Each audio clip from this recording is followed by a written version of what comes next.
ಧರ್ಮಪ್ರಸಾದ್ ಈ ಒಂದು ವಿಡಿಯೋ ಮಾಡ್ತಾ ಇರುವಂತ ಉದ್ದೇಶ SIR ಪ್ರಕ್ರಿಯೆ ಪ್ರಾರಂಭ ಆಗಿದೆ. SIR ಇರುವಂತದ್ದು ಮತದಾರರ ಪಟ್ಟಿಯಲ್ಲಿ ಅರ್ಹ ಮತದಾರರ ಹೆಸರನ್ನ ಸೇರಿಸೋದಕ್ಕೋಸ್ಕರ. ಹಾಗಾಗಿ ನಾನು ಈ ಫಾರ್ಮ್ ಅನ್ನ ಫಿಲ್ಅಪ್ ಮಾಡುವಂತ ವಿವರವನ್ನ ನಿಮಗೆ ಕೊಡ್ತೀನಿ. ಪ್ರತಿ BLOಗಳು ಈಗಾಗಲೇ ನಿಮ್ಮ ಮನೆಗಳಿಗೆ ಬಂದು ಈ ಒಂದು ಫಾರ್ಮ್ ಅನ್ನ ಕೊಟ್ಟೋಗಿದ್ದಾರೆ. ಇದನ್ನ ಒಬ್ಬ ವೋಟರ್ಗೆ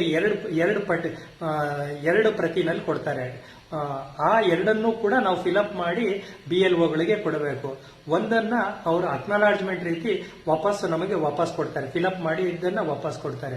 ಇದನ್ನ ಫಿಲ್ಅಪ್ ಮಾಡೋದು ಹೇಗೆ ಅಂತ ನಾನು ಈಗ ಹೇಳ್ಕೊಡ್ತೀನಿ. ಈಗ ಸ್ನೇಹಿತರೆ, ಇದರೊಳಗಡೆ 4 ಭಾಗ ಇದೆ ಅಂತ ನೀವು ಕಲ್ಪನೆ ಮಾಡ್ಕೊಡ್ರಿ. ಇಲ್ಲ, ಆ ತರ ಏನು ಹಾಕಿಲ್ಲ.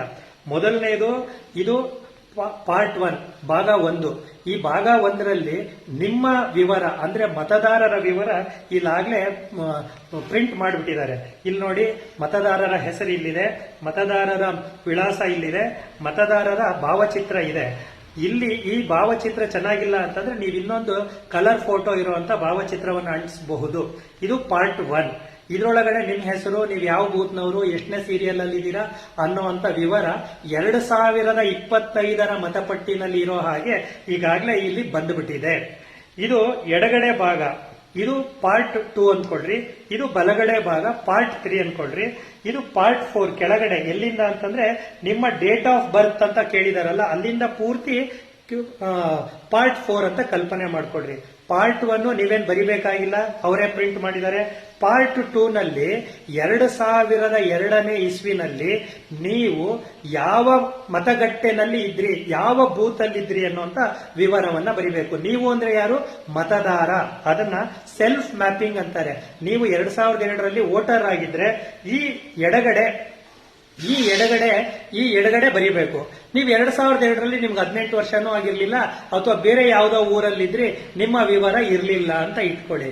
ಅವಾಗ ಏನ್ ಮಾಡ್ಬೇಕು, ಈ ಬಲಗಡೆ ಬರಿಬೇಕು. ಇದನ್ನ ಎಡಗಡೆ ಬರೆಯೋದನ್ನ ಸೆಲ್ಫ್ ಮ್ಯಾಪಿಂಗ್ ಅಂದ್ರೆ ನಿಮ್ಮ ವಿವರವನ್ನ ಬರೆಯೋದು. ನಿಮ್ಮ ವಿವರ ಯಾವುದು? 2025ರದಲ್ಲ, 2002ನೇ ಇಸ್ವಿನಲ್ಲಿ ನಿಮ್ಮ ವಿವರ, ಮತದಾರರ ವಿವರ ಬರಿಬೇಕು. ಅದಿರ್ಲಿಲ್ಲ ಅಂತಂದ್ರೆ 2002ರಲ್ಲಿ ನೀವು ಯಾವ ಮತಗಟ್ಟೆನಲ್ಲಿ, ನೀವು ಅಂದ್ರೆ ನಿಮ್ಮ ತಂದೆ, ತಾಯಿ, ಅಜ್ಜ, ಅಜ್ಜಿ, ಇದನ್ನ ಪ್ರೊಜನಿ ಮ್ಯಾಪಿಂಗ್ ಅಂತಾರೆ. ನಿಮ್ಮ ಸಂತತಿಯೊಂದಿಗೆ ನೀವು ಎಲ್ಲಿ ಲಿಂಕ್ ಆಗ್ತೀರಾ ಅನ್ನುವಂಥದ್ದನ್ನ ಗುರುತಿಸುವಂತದ್ದು.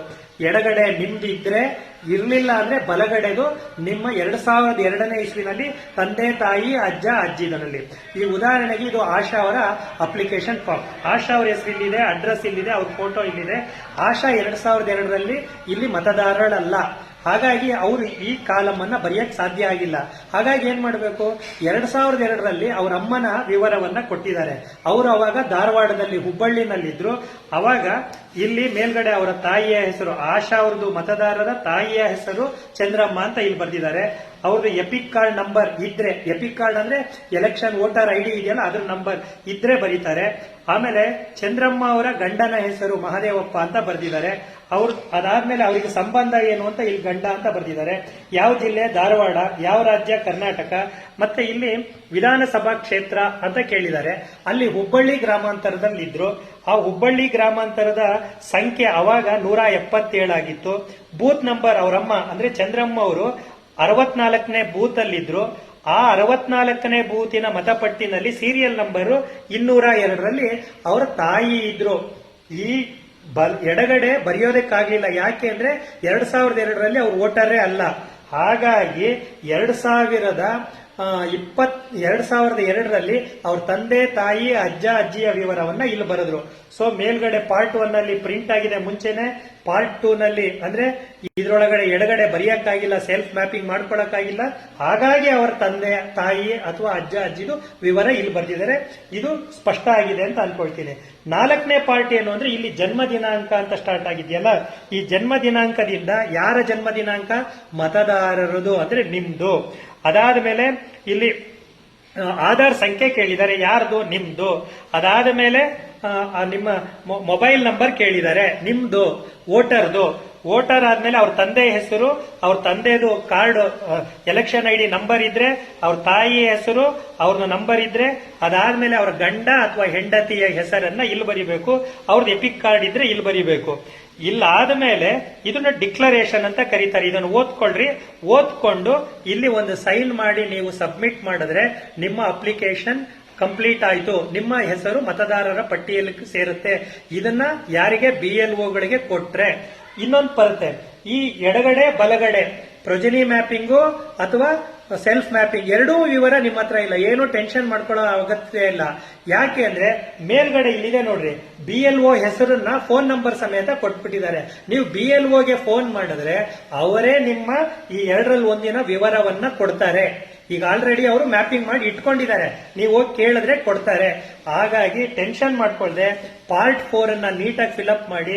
ಇವೆರಡೂ ಮಾಹಿತಿ ಇಲ್ಲ ಅಂದ್ರೆ ತಪ್ಪು ಬರೆಯೋದ್ರ ಬದಲು BLOಗಳಿಗೆ ಕೇಳಿ ಇದನ್ನ ಫಿಲಪ್ ಮಾಡಬೇಕು ಅನ್ನುವಂತ ವಿನಂತಿಯನ್ನ ಮಾಡ್ಕೊಳ್ತೀನಿ. ಸ್ನೇಹಿತರೆ, ಇದು ಕೇವಲ ಯಾವುದೋ ಒಂದು ರಾಜಕೀಯ ಪಕ್ಷಕ್ಕೆ ಸಹಾಯ ಮಾಡುವಂತ ಪ್ರಕ್ರಿಯೆ ಅಲ್ಲ. ನಮ್ಮ ಹೆಸರು ನಮ್ಮ ಮತಪಟ್ಟಿನಲ್ಲಿ ಬರಬೇಕು ಅಂತಂದ್ರೆ ಅದು ನಮ್ಮ ಜವಾಬ್ದಾರಿ. ಹಾಗಾಗಿ ಈ SIR ಪ್ರಕ್ರಿಯೆ ಇದೆಯಲ್ಲ, ಯಾರ್ದೋ ಹೆಸರನ್ನ ಕೈ ಬಿಡೋದಕ್ಕೋಸ್ಕರ ಮಾಡ್ತಾ ಇಲ್ಲ. 2025ರಲ್ಲಿ ಅರ್ಹ ಮತದಾರರನ್ನ ಉಳಿಸ್ಕೊಳ್ಳಕ್ಕೆ, ಅರ್ಹ ಮತದಾರರು ಅಂದ್ರೆ ಯಾರು? ಸತ್ತೋದವರೆಲ್ಲ ಇವಾಗ ವೋಟರ್ ಲಿಸ್ಟ್ ಅಲ್ಲಿ ಇದ್ದಾರೆ.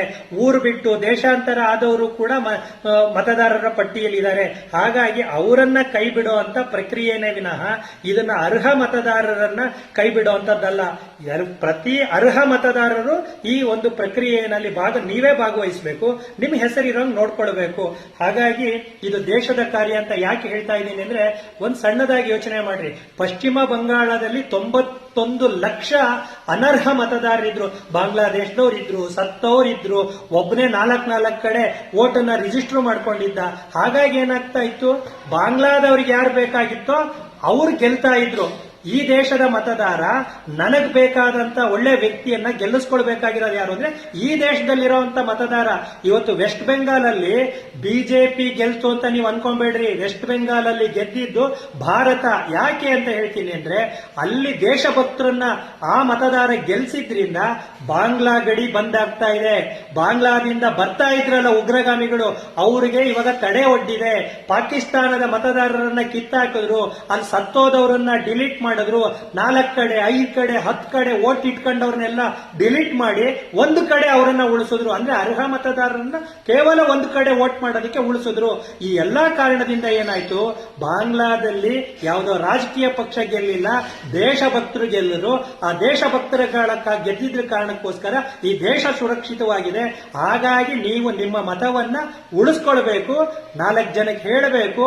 ಈ ಪ್ರಕ್ರಿಯೆಯಲ್ಲಿ ನೀವು ಈ ಫಾರ್ಮ್ ಫಿಲ್ಅಪ್ ಮಾಡಿ BLOಗಳಿಗೆ ಕೊಟ್ರೆ ಅದು ಒಂದು ಕೂಡ ದೇಶ ಸೇವೆನೆ ಅಂತ ಪರಿಗಣಿಸಿ ನಾವೆಲ್ಲ ಭಾಗವಹಿಸೋಣ.